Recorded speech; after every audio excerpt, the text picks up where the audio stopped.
episode 652 of Prog Review, and it's a month since the last one, so we did another Renaissance reissue. This is a song for all seasons, and it comes in a clamshell box. Why esoteric? Why you do this?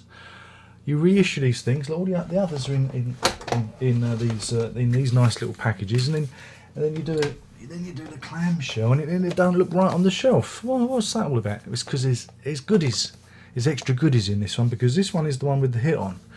They had a hit back in 1978. Again, this was released March 1978 originally, and the hit Northern Lights went top 10 for them, and made them made them famous, because they were probably bigger in the US than they were in the UK for once. That's unusual for bands. Usually it goes the other way around, of this ilk.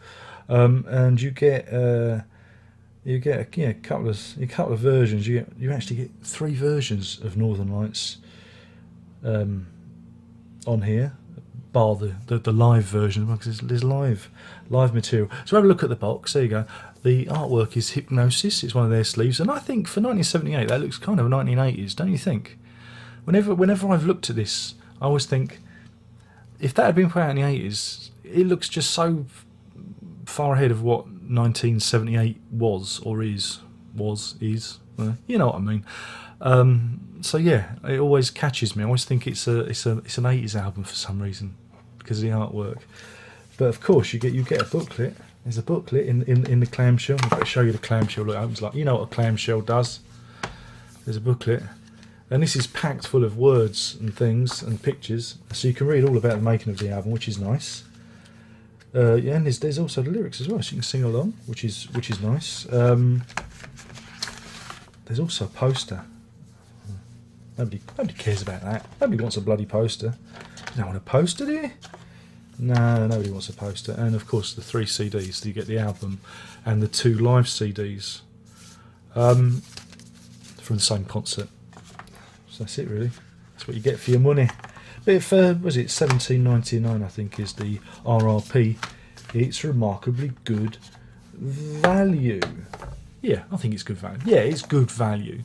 Because, like I say, not only do you get the album and it's been rejiggered, you get, oh God, I've got to use my maths. Better take my shoes and socks off. You get 5 bonus tracks.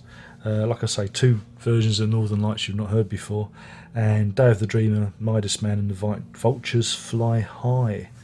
So that's good, isn't it? And then on disc 2 and 3, it's the band playing live at the Tower Theatre in Philadelphia on the 4th of December 1978.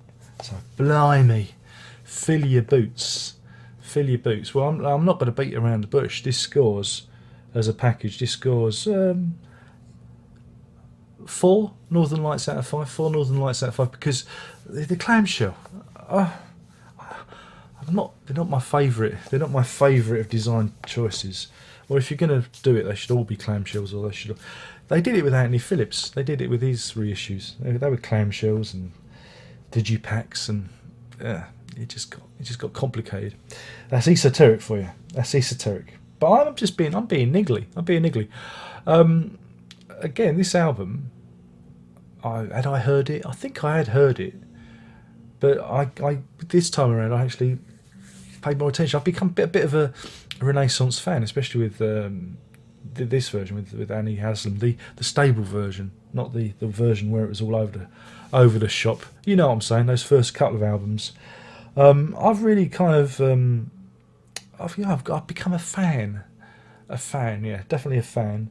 Because it's easy listening. It's not gonna scare the horses. It's easy going stuff. And I spent the weekend, because I got this last weekend, listened to it a few times.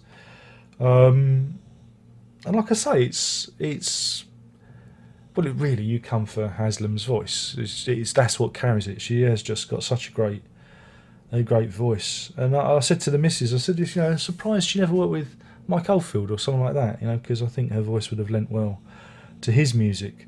But that's just me. I'm just throwing that out there. I'm trying to remember. But again, the problem with these songs is apart from the hit, they are a little bit of a they're a bit nice and pleasant, and they don't jump out at you, do they?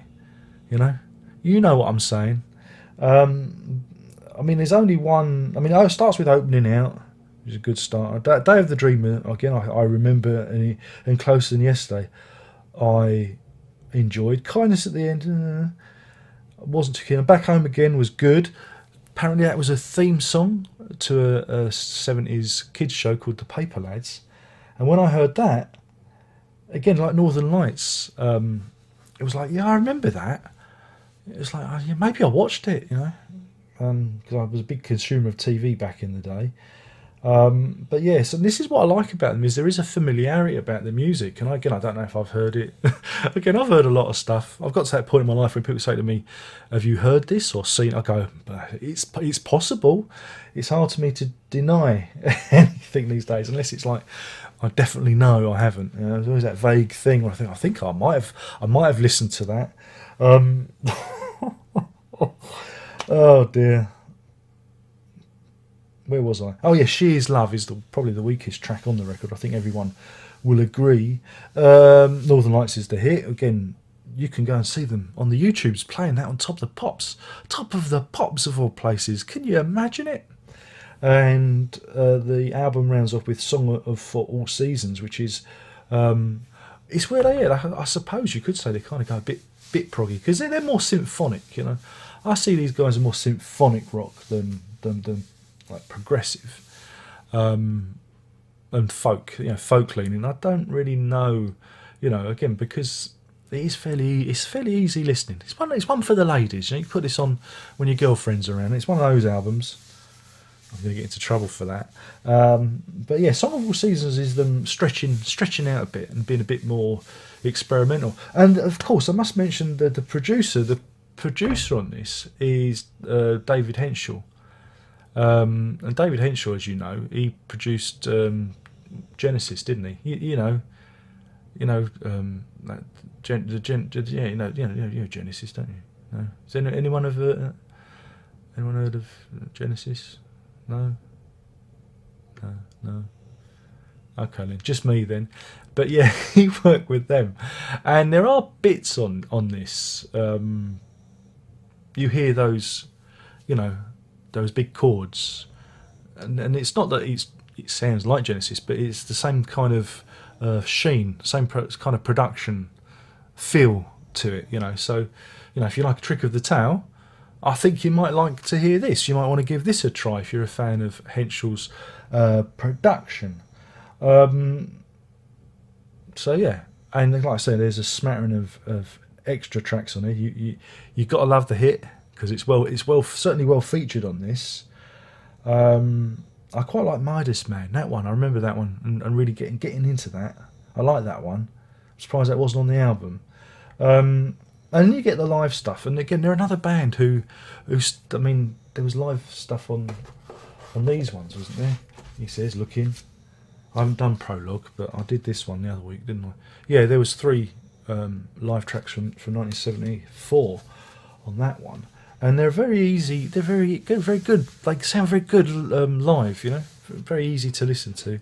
And again, I enjoyed the live material too. I mean, I don't think it's like the greatest recording, but and you got some old tracks on it like Ashes Are Burning and Things I Don't Understand, Carpet of the Sun. So if you're from that era, that's served on the live material too. So yeah, I mean, I thought it was good. It was I spent a good few hours listening to this, and I enjoyed it. It was a pleasant afternoon.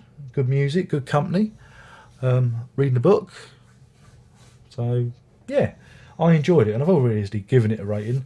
Again, if you're not familiar with Renaissance, yeah, I think this wouldn't be a bad place to start. If you see it on offer, or you just fancy a change, yes. And if you are familiar with them and you haven't got this, then yeah, it's worth picking up. But is it worth picking up if you've already got the album in various formats? I don't know. It depends how much you like live stuff and the bonus tracks on here. You probably know more about it than I do. I'm just a casual observer who's become a fan over the last couple of reissues from Esoteric Cherry Red. So yeah, I mean, I think they're great. And they've got a live at the Carnegie Hall coming out. I think, is it next month or in June? I've dated the video now. Now I'm in trouble, and that's expanded, and I'm going to get that, and I'm going to enjoy that one as well. So yeah, hopefully you've enjoyed this. Don't forget to like and share this video, please, guys. Please, I'm dying on my arse here. The algorithm is not being favourable to me, so I really do need you to tell your grandma and that about this fantastic video. I'm just not good at this YouTube game. But anyway, I've been talking about A Song for All the Seasons by the Renaissance, and I really like them. I've really been enjoying them. You know, when I fancy something a bit mellow, something a bit easy listening, something a bit not taxing. This, and I really like the cover. I really do, because it really fools me every time. You know, I wouldn't have thought it was an Hypnosis cover either, because it's not weird and wacky enough. But I just, don't you think 1980s? Don't you think, even the way she's dressed? Don't you think? Yeah. Oh well, that's that then. That's my thoughts. Thank you for watching. There's only one more thing left to say, and by now you should know what that is, and that is Prog on.